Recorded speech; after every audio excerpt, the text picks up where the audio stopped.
স্বাগতম জনাইছো মোৰ ইউটিউব চেনেল আকাশ ক্লাছেছ আসামত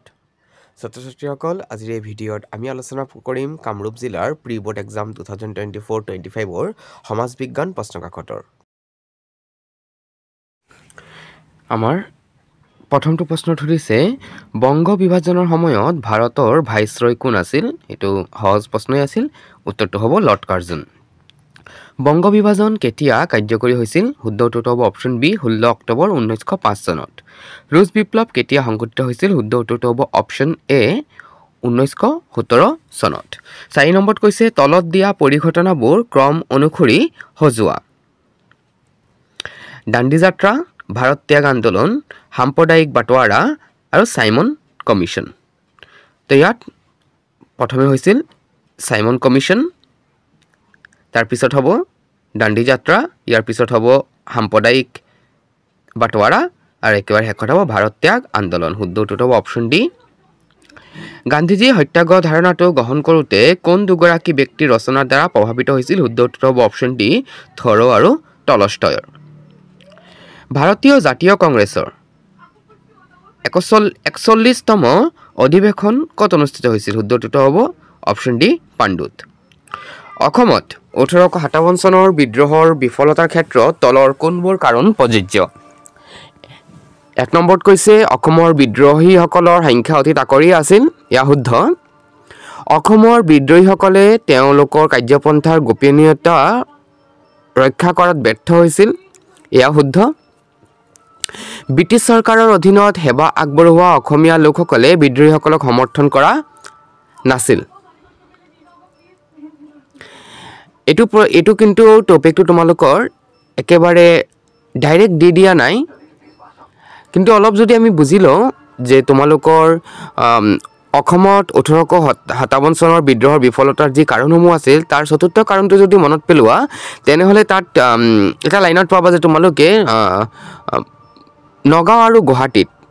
যে অসমৰ যি নতুন মধ্যবিত্ত শ্ৰেণীৰ লোকসকল আছিল তো মধ্যবিত্ত শ্ৰেণীৰ লোকসকলে আমি বিশেষকৈ বিভিন্ন সাৰ্ভিসৰ লগত জড়িত মানুহসকলকে বুজি পাওঁ তো এই মধ্যবিত্ত শ্ৰেণীৰ লোকসকলে কিন্তু বিদ্ৰোহৰ প্ৰতি অলপ সহানুভূতিশীল নাছিল তো যদি এই মতে দিছে যে ব্ৰিটিছ চৰকাৰৰ অধীনত সেৱা আগবঢ়োৱা অসমীয়া লোকসকলে বিদ্ৰোহীসকলক সমৰ্থন কৰাত আছিল তেনেহলে কিন্তু এটো শুদ্ধ কিন্তু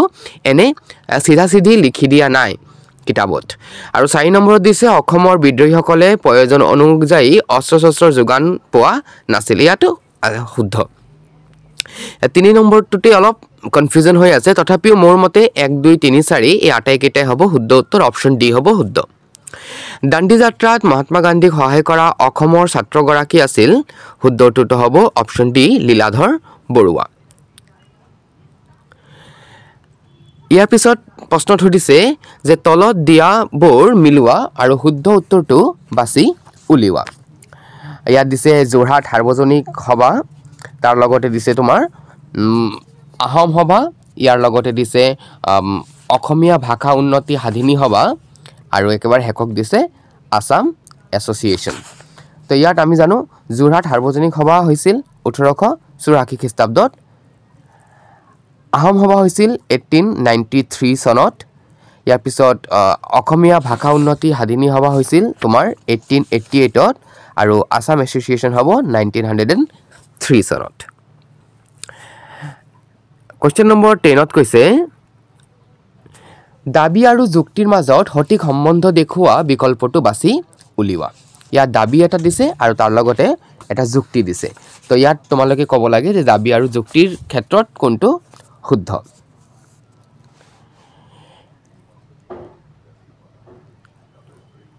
দাবীটো কৈছে যে মণিৰাম দেৱানে অসমত 1857 চনৰ বিদ্ৰোহৰ নেতৃত্ব দিছিল আৰু তাৰ লগতে দিছিল যে মণিৰাম দেৱান এজন সফল প্ৰকাশক আছিল তো ইয়াৰ উত্তৰত আমি ক'ব পাৰি যে দাবী আৰু যুক্তি দুয়োটাই সঁচা আৰু তাৰ লগতে যুক্তি কিন্তু দাবীৰ সঠিক ব্যাখ্যা কৰে বুলিয়ে ক'ব লাগিব কাৰণ সফল প্ৰকাশক হোৱাৰ কাৰণেহে তেখেতে 1857 চনৰ বিদ্ৰোহৰ নেতৃত্ব দিব পাইছিল পথৰুঘাট কোন জিলাত অৱস্থিত তো পথৰুঘাট হ'ব আমাৰ দৰং জিলাত অৱস্থিত ইয়াৰ পিছত কৈছে ভাৰত সম্বেদ কোনে লিখিছিল তো ভাৰত সম্বেদ লিখিছিল আমাৰ অপচন সি হ'ব শুদ্ধ উত্তৰ জৱাহৰলাল নেহৰু তলত দিয়াবোৰ মিলোৱা আৰু শুদ্ধ উত্তৰটো বাছি উলিওৱা কলহন জানো আমি ৰচনা কৰিছিল ৰাষ্ট্ৰৰংগিনী মহৰ্ষি পতঞ্জলি ৰচনা কৰিছিল যোগসূত্ৰ কৌটিল্যই কৰিছিল অৰ্থশাস্ত্ৰ আৰু সুকুমাৰ বৰকাইতে কৰিছিল হস্তি বিদ্যাৰ্ণৱ তলৰ কোনটো নৃত্য কেৰালা ধ্ৰুপদী নৃত্য শুদ্ধ উত্তৰটো হ'ব অপচন বি কথাকলি তলৰ কোনটো তৃতীয়ক বৃত্তিৰ অন্তৰ্ভুক্ত নহয় শুদ্ধ উত্তৰটো হ'ব অপচন সি খনিজ সম্পদ আহৰণ ইয়াৰ পিছত কৈছে WWF WWFৰ শুদ্ধ উত্তৰটো কি শুদ্ধ সম্পূৰ্ণ ৰূপটো কি তো WWFৰ সম্পূৰ্ণ ৰূপটো হ'ল world wide fund for nature option C তলৰ কোনটো অনবীকৰণযোগ্য সম্পদ নহয় ইয়াৰ শুদ্ধ উত্তৰটো হ'ব অপচন ডি কয়লা দ্বিতীয় বৃহত্তম দেশ বা ৰাষ্ট্ৰ পৃথিৱীৰ ভিতৰত কোনটো শুদ্ধ উত্তৰটো হ'ব অপচন ডি কানাডা মানামা কোনখন দেশৰ ৰাজধানী তো মানামা হৈছে বাহৰেইন ৰাষ্ট্ৰৰ ৰাজধানী পৰৱৰ্তী প্ৰশ্ন কোনখন মহাদেশত পৃথিৱীৰ উচ্চতম হ্ৰদ টিটিকাকা অৱস্থিত তো টিটিকাকা অৱস্থিত হৈছে দক্ষিণ আমেৰিকাত তলৰ কোনটো সেউজগৃহ গেছৰ উদাহৰণ ইয়াৰ শুদ্ধটো হ'ব অপচন সি জলীয় বাষ্প দাবী আৰু যুক্তিৰ মাজত সঠিক সম্বন্ধ দেখুওৱা বিকল্পটো বাছি উলিয়াব কোৱা হৈছে যে গোলকীয় উত্তাপ বৃদ্ধি সমগ্ৰ বিশ্বতে এক চিন্তনীয় বিষয়ৰূপে পৰিগণিত হৈছে এয়া শুদ্ধ বায়ুমণ্ডলৰ কাৰ্বন ডাই অক্সাইড গেছৰ পৰিমাণ দিনে দিনে বৃদ্ধি পাইছে এয়া শুদ্ধ তো দাবী আৰু যুক্তি দুয়োটাই শুদ্ধ ইয়াৰ পিছত কৈছে যে তলৰ কোন দুখন বিদেশী ৰাষ্ট্ৰৰ সৈতে অসমে নিজৰ সীমা ভাগ বতৰা কৰিছে আমি জানো বাংলাদেশ আৰু ভূটানৰ লগত অপচন বি হ'ব শুদ্ধ উত্তৰ 2011 চনৰ লোকপিয়ল তথ্য মতে তলৰ কোনখন আটাইতকৈ বেছি ঘনবসতিপূৰ্ণ জিলা শুদ্ধ উত্তৰটো হ'ব অপচন বি কামৰূপ মেট্ৰ জনসংখ্যাৰ ভিত্তিত অসমৰ জনগোষ্ঠীসমূহৰ ক্ষেত্ৰত তলৰ কোনটো বিকল্প শুদ্ধ ইয়াৰ শুদ্ধ উত্তৰ হ'ব এক নম্বৰত হ'ব বড়ো ইয়াৰ পিছত হৈছে কাৰ্বি তাৰ পিছত হৈছে মিচিং বড়ো কাৰ্বি আৰু মিচিং অপচন ডি হ'ব শুদ্ধ উত্তৰ তলৰ কোনখন সৰ্বাধিক মাছ উৎপাদনকাৰী জিলা তো সৰ্বাধিক মাছ উৎপাদনকাৰী জিলা হৈছে অপচন এ নগাঁও অসমৰ জৈৱ প্ৰযুক্তি পাৰ্ক ক'ত অৱস্থিত জৈৱ প্ৰযুক্তি পাৰ্ক হৈছে IIT গুৱাহাটী কামৰূপ গ্ৰাম্যত ইয়াৰ পিছত কৈছে তলৰ কোনটো সেৱাখণ্ডৰ উদ্যোগৰ অন্তৰ্ভুক্ত হৈছে পৰ্যটন উদ্যোগ পৃথিৱীৰ বৃহত্তম গণতান্ত্ৰিক দেশ কোনখন বৃহত্তম গণতান্ত্ৰিক বুলি কৈছে হেকাটো শুদ্ধ উত্তৰ আমাৰ অপচন এ ভাৰতবৰ্ষ এনেও জনসংখ্যাৰ ফলৰ পৰা এতিয়া ভাৰতবৰ্ষই চীনক চেৰ পেলাই গৈছে কোৱেশ্চন নম্বৰ 30 কৈছে দাবী ভাৰতবৰ্ষ এখন সাৰ্বভৌম ৰাষ্ট্ৰ আৰু যুক্তি হৈছে ভাৰতবৰ্ষ কোনো বিদেশী শক্তিৰ অধীন নহয় তো দাবী আৰু যুক্তি দুয়োটাই শুদ্ধ আৰু যুক্তিয়ে দাবীৰ শুদ্ধ ব্যাখ্যা কৰিছে ৰাষ্ট্ৰসংঘৰ সনদত কেইটা অনুচ্ছেদ আছে শুদ্ধটো হ'ব অপচন সি 111টা অনুচ্ছেদ সাৰ্কৰ মুখ্য কাৰ্যালয় ক'ত অৱস্থিত ইয়াৰ শুদ্ধটো হ'ব অপচন ডি কাঠমাণ্ডু বিশ্ব মানৱ অধিকাৰ দিৱস কেতিয়া পালন কৰা হয় বিশ্ব মানৱ অধিকাৰ দিৱস পালন কৰা হয় আমাৰ মানৱ অধিকাৰ বুলি কৈছে এই ক্ষেত্ৰত 10 ডিসেম্বৰ পৰৱৰ্তী প্ৰশ্ন তোমাৰ ৰাষ্ট্ৰসংঘৰ বৰ্তমান সচিব প্ৰধান কোন তো ৰাষ্ট্ৰসংঘৰ বৰ্তমান সচিব প্ৰধান হৈছে এন্টনিও গুটেৰেছ ভাৰতৰ ন্যায়ৰক্ষী পৰিষদ কোনটো অনুচ্ছেদত উল্লেখ আছে তো ন্যায়ৰক্ষী পৰিষদৰ উল্লেখ আছে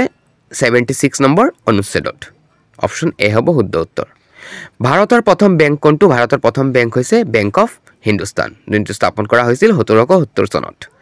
দাবী আৰু যুক্তিৰ মাজত সঠিক সম্বন্ধ দেখুওৱা বিকল্পটো বাছি উলিওৱা বুলি কৈছে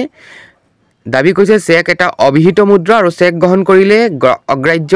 চেক গ্ৰহণ কৰিবলৈ অগ্ৰাহ্য কৰাটো দণ্ডনীয় তো দাবীটো শুদ্ধ কিন্তু যুক্তিটো অশুদ্ধ মুদ্ৰাৰ ক্ৰমবিকাশৰ পৰ্যায় 5টা ক্ৰমানুসাৰে সজোৱা বুলি কৈছে আমি জানো মুদ্ৰাৰ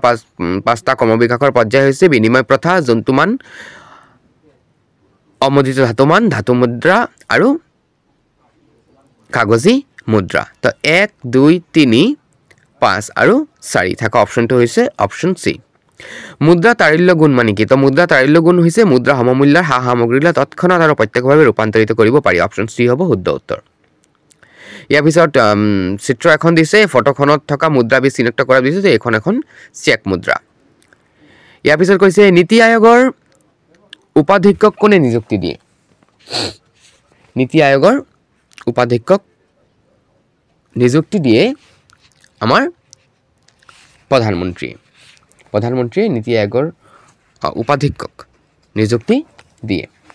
ইয়াৰ পিছত কি কৈছে যে দেশৰ আৰ্থিক ব্যৱস্থাৰ ওপৰত থকা ৰাষ্ট্ৰৰ নিয়ন্ত্ৰণক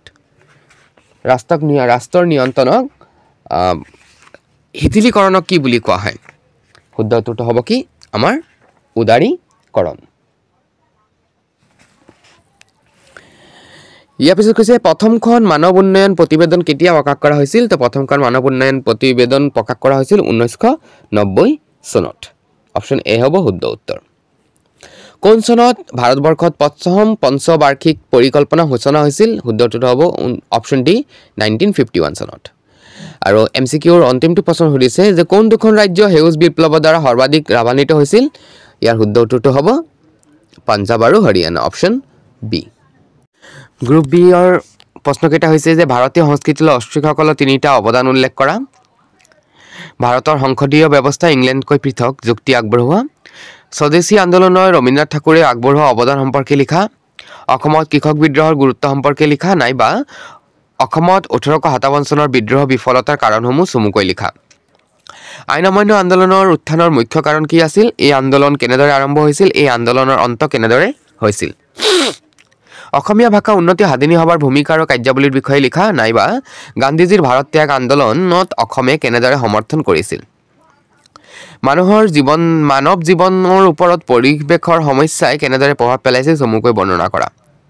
আমি সম্পদ কিয় সংৰক্ষণ কৰিব লাগে তোমাৰ মতামত লিখা অসমৰ এখন নক্সা মানচিত্ৰ আঁকা আৰু তলত দিয়াবোৰৰ যিকোনো দুটা বহুৱা কাজিৰঙা ৰাষ্ট্ৰীয় উদ্যান ডিগবৈ তেল শোধনাগাৰ আৰু লোকপ্ৰিয় গোপীনাথ বৰদলৈ আন্তঃৰাষ্ট্ৰীয় বিমানবন্দৰ মহাদেশীয় বিস্থাপন সূত্ৰটো বৰ্ণনা কৰা নাইবা এছিয়া মহাদেশৰ ভূপ্ৰাকৃতিক বৈশিষ্ট্যসমূহ চমুকৈ আলোচনা কৰা অসমৰ পৰিবহণ ব্যৱস্থাৰ যিকোনো 5টা অন্তৰায় লিখা আৰু অসমত কৃষি উন্নয়নৰ সমস্যাসমূহ আলোচনা কৰা